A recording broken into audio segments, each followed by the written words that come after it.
अस्सलामुअलैकुम नाजरीन, अवाम टाइम्स में आपका खैर मकदम है।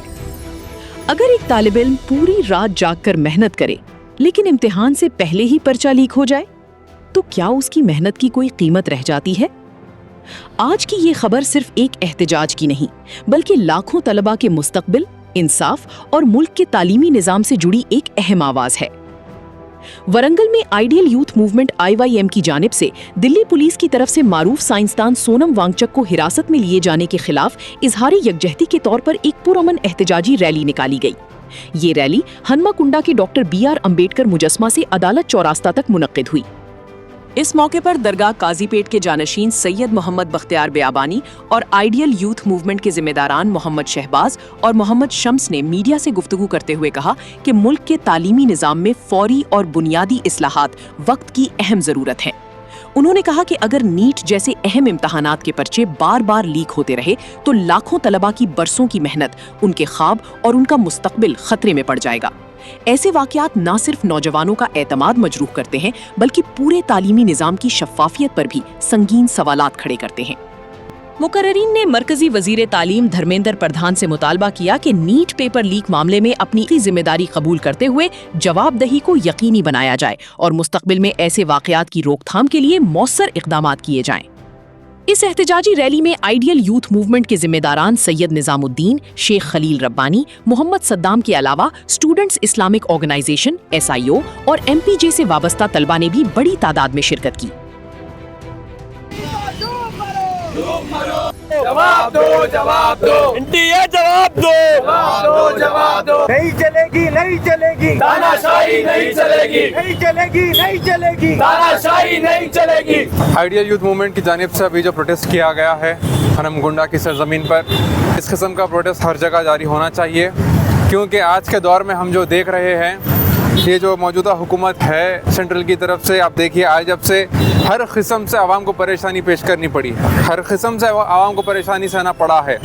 कभी बिज़नेस को लेके हुआ, कभी सिटीजनशिप को लेके हुआ, कभी किसानों को लेके हुआ, तो किसी न किसी किस्म से सिर्फ परेशानियाँ चली है। उसके बाद रिलीजियस इशू बना, never mind, put everything aside, but जब बात आती है देश को बचाने की और बच्चों को पढ़ाने की, यहाँ पर लोग मेहनत करके बच्चे पढ़ लिख के आगे बढ़ना चाह रहे हैं और यहाँ पर देखा जाए तो पेपर लीक पे पेपर लीक होते जा रहे हैं। ये सब चीज़ें आते हैं हुकूमत के कंट्रोल के अंदर, जो कि बिल्कुल नाकामयाब चीज़ रही है। आप देख सकते हैं कि एक दो मरतबा नहीं, कितने मरतबा का पेपर लीक हुआ है। इसमें नुकसान किसी हिंदू, मुस्लिम, सिख, ईसाई का नहीं, इसमें नुकसान देश का हो रहा है। Here what you can notice is कि यहाँ पे नुकसान जो चल रहा है देश का हो रहा है। एक आदमी, दो आदमी की बात नहीं है। उसकी वजह से किसी का बाप, किसी के माँ, किसी का भाई, किसी की बहन, किसी की बेटी, किसी का बेटा परेशान हो रहा है। और होने के बाद क्या हो रहा है, जब एक इंसान मेहनत करके एक हल तक पहुँच रहा है, पहुँचने के बाद जब ऐसा पेपर लीक हो रहा है, होने के बाद उस पर क्या गुजरेगी। इतना मेहनत करके एग्ज़ाम लिखने के बाद अगर पेपर लीक हो रहा है, एग्ज़ाम को फिर से लीक कराया जा रहा, पेपर को इम्पोर्टेंस नहीं दी जा रही, उसको निगलेक्ट कर दिया जा रहा, तो बच्चा क्या करेगा। अगर लोग पढ़ लिख लिए होते थे, जो लोग इस चीज़ को लेकर खिलवाड़ कर रहे हैं, शायद उन्हें एहसास रहता था इस बात का कि इस बात की तकलीफ़ कितनी होती है। नॉर्मली अगर मैं जब 8, 9, 10 के उसमें था, अगर एक एग्ज़ाम में कम मार्क्स आए थे तो किस किस्म का स्ट्रेस आता था मेरे को मालूम। यहाँ पर एक ज़िंदगी को बदलने वाला इम्तिहान है जो आगे इस तरीके से यहाँ पर एक ऐसा मार्क बन रहा है जो बहुत बड़ी परेशानी का सबब बन सकता है हर एक के वास्ते। जाने जा रही है, उसके बावजूद भी किसी को परवाह नहीं। अब बात आई सोनम जी की, वो पिछले 20 दिन से वहाँ पर आप देखा जाए तो प्रोटेस्ट चल रहा है और उस प्रोटेस्ट में वो हंगर स्ट्राइक पर है। ना उनको अदब एहतराम के साथ पेश किया गया, उनके साथ ना उनके साथ तमीज़ बताई गई, ना उनके साथ तहजीब बताई गई। इससे पहले भी ब्रिटिशर्स के ज़माने में भी ऐसे हंगर स्ट्राइक्स हुए, तो मौजूदा हुकूमत से पहले की जो हुकूमत थी उस वक्त भी ऐसे हंगर स्ट्राइक्स हुए, मगर उस वक्त लोग आके पूछा करते थे। ख्यालदारी नाम की चीज़, इंसानियत नाम की चीज़ रहती थी। यहाँ पर इतना बेदर्दी से ले जाया गया कि कोई सोच भी नहीं सका है। Today here Students Islamic Organization, Ideal Youth Movement, MPJ has gathered here not just to create a noise here. We are here to raise the voice which should be related and which should be reached to the system. आज यहाँ पे जो हम issue face कर रहे हैं वो ये है, जो अहम पर्सनालिटी हमारी थी सोनम वांगचुक, इनको जो है, ये कौन थे?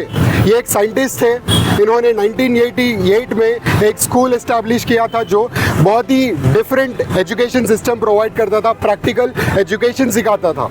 और आर्मी में जो इंडियन आर्मी हमारी बर्फ़ के इलाकों में रहती है, वहाँ पे उन लोगों के लिए सोलर सिस्टम के ज़रिए जो है हीटेड शेल्टर्स प्रोवाइड किए गए। इनको अवार्ड दिया गया, एशिया स्पेसिफिक अवार्ड दिया गया, रोलेक्स अवार्ड दिया गया।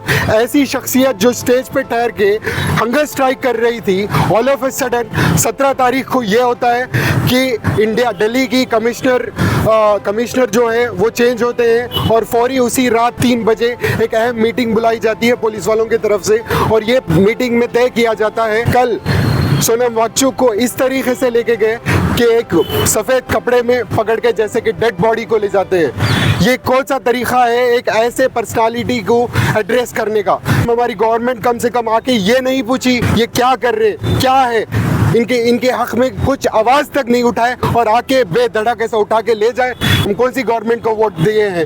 आइडियल यूथ मूवमेंट इसी चीज़ को आइडेंटिफाई करते हुए यहाँ पे सब के साथ मिलकर प्रोटेस्ट कर रही है। आइडियल यूथ मूवमेंट, SIO और MPJ इस चीज़ को स्ट्रिक्टली कंडेम करती है और गवर्नमेंट से ये डिमांड करती है धर्मेंद्र प्रसाद रिजाइन करे और हमारे पास एक अच्छा एजुकेशन मिनिस्टर, सिस्टम को चलाने वाला एक अच्छा मिनिस्टर हमारे को चाहिए। यही आप इस मामले पर क्या राय रखते हैं? हमें कमेंट करके जरूर बताएं।